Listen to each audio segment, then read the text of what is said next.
So vaccines are also really important in childhood, right? There were a ridiculous number of very graphic, horrific childhood deaths prior to the increase in vaccination programs over the last 50 to 100 years. And it led to disabilities, it led to death. It was just very tragic. And unfortunately, some children still become ill or die from preventable diseases because their parents are not vaccinating them. Unfortunately, vaccines are a victim of their own success. They've actually lulled people into this false sense of security.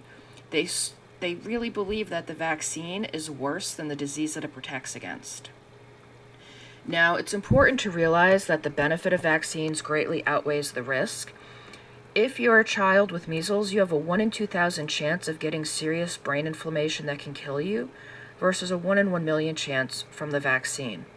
And unfortunately, we've seen a drop in immunization rates, and this is leading to outbreaks of measles, and we're actually having children die of the measles. Unfortunately, pertussis is another vaccine people are not keeping up with, and we're starting to have people die of pertussis, the whooping cough again. It is important to realize that there is no link between vaccines and autism. That information came from a falsified study, and the person who did that research has actually lost their medical license.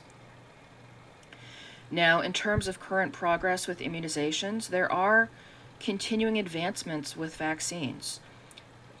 Researchers are constantly creating new, more effective vaccines that are less likely to cause disease. They're cheaper, they're more effective, they give you longer-term protection. They're always looking for new types of vaccines to prevent any sort of like allergic reactions or immune reactions. They're trying to make things that are more efficient that maybe people who are immune compromised can use. Now, we also have immunoassays. So when you're talking about immunoassays, this is us taking advantage of knowing how antibody and antigens attach to each other and using it to our benefit. So you can actually use this specificity to test individuals for unknown but suspected pathogens. You can also test patients for infection of known pathogens using these methods. So basically, you're going to create antibodies and attach them to cells coming from a patient to see if they actually stick or not. So serology is the study in vitro of antibody-antigen interactions. So serum is going to be the fluid portion of blood after the blood clots. Plasma is the fluid portion of blood treated to prevent clotting. You can also use other forms of fluid from the body, including things like spinal fluid, to test for these sorts of reactions. If you're seronegative, you have not yet been exposed to the antigen ever. You have no specific antibodies to that pathogen. If you're seropositive, you do actually produce antibodies for the pathogen. You've been exposed. Now, seroconversion is actually the process of producing antibodies, and it can actually take 7 days to about a week and a half. So when you're actually looking at these reactions, if you have a small, steady antibody level being produced, it indicates that you've been exposed previously to the pathogen. But if you have an increasing rate in antibodies over the course of a few days, it means you're actually currently infected, and it means that you have the infection currently. Now, we do this using titers. So basically, you're going to take serum from the patient, you're going to dilute it, and you're going to add antibodies and antigens. You're adding antigens to the antibodies in the serum of the patient. And you're going to look for reactions. And basically, you look at the level where reactions stop taking place, and that lets you know the level of antibodies found in the patient's serum. Now, the way we get antibodies is, one way is polyclonal antibodies. So you actually will immunize animals like a mouse with a whole or partial agent, and the animal's blood will start making antibodies, and you collect it from the animal's serum. Now, these are going to be polyclonal, so because multiple B cells respond, you get a bunch of different types of antibodies that have different epitopes on them. The more complex the antigen, the more different types of antibodies will be produced.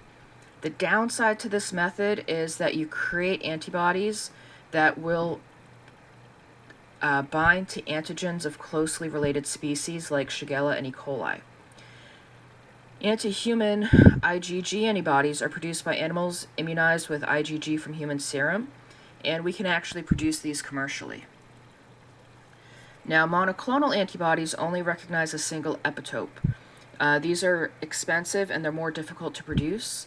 Basically, they require a complex process where you fuse animals' B cells and cells that are in culture.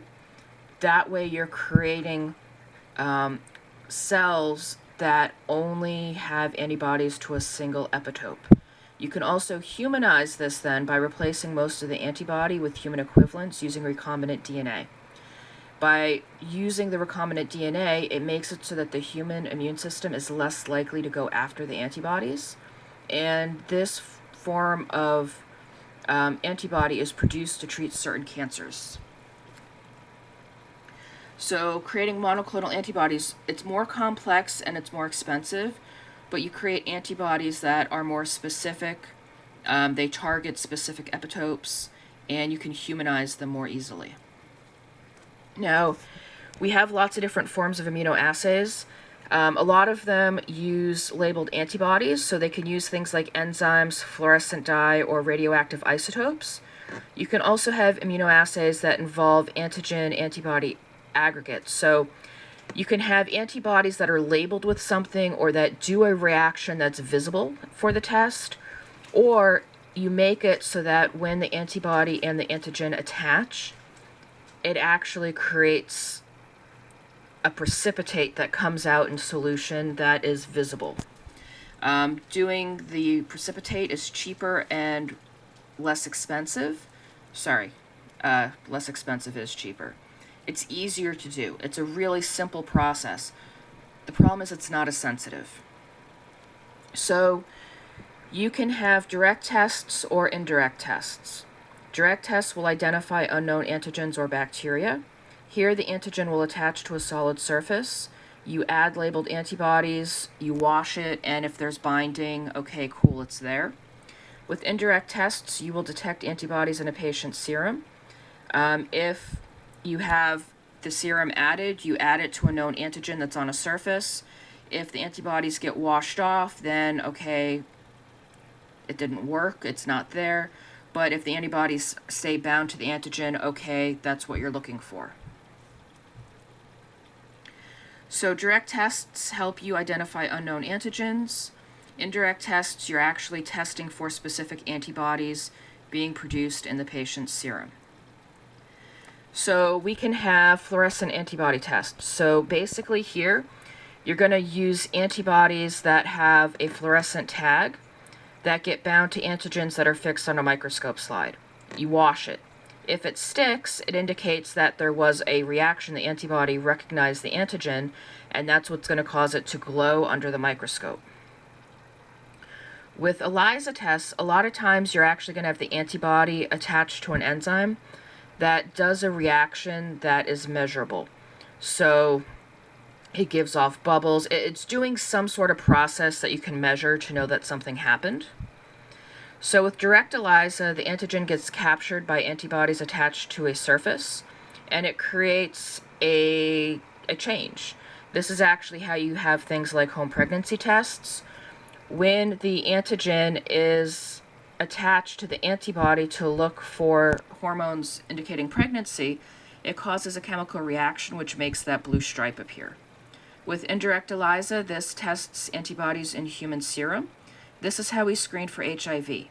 Unfortunately, indirect ELISA can give false positives, so we try to use a secondary test if you test positive. So you will have a Western blot done to confirm that you actually have HIV. With Western blotting, basically what you're doing is you're separating proteins on the antigen by size. You attach them to a membrane, they're immobilized, you add antibodies, and then you rinse, add more, rinse, and based on which antibodies stayed and which ones don't, it helps you recognize what proteins are and are not present. Now we also have fluorescent activated cell sorters. These basically are specialized flow cytometers. You add fluorescent antibodies to a mixture of cells, and then it measures which colors stuck and how much of each color stuck using lasers. So we have a few different types of immunoassays that use some sort of label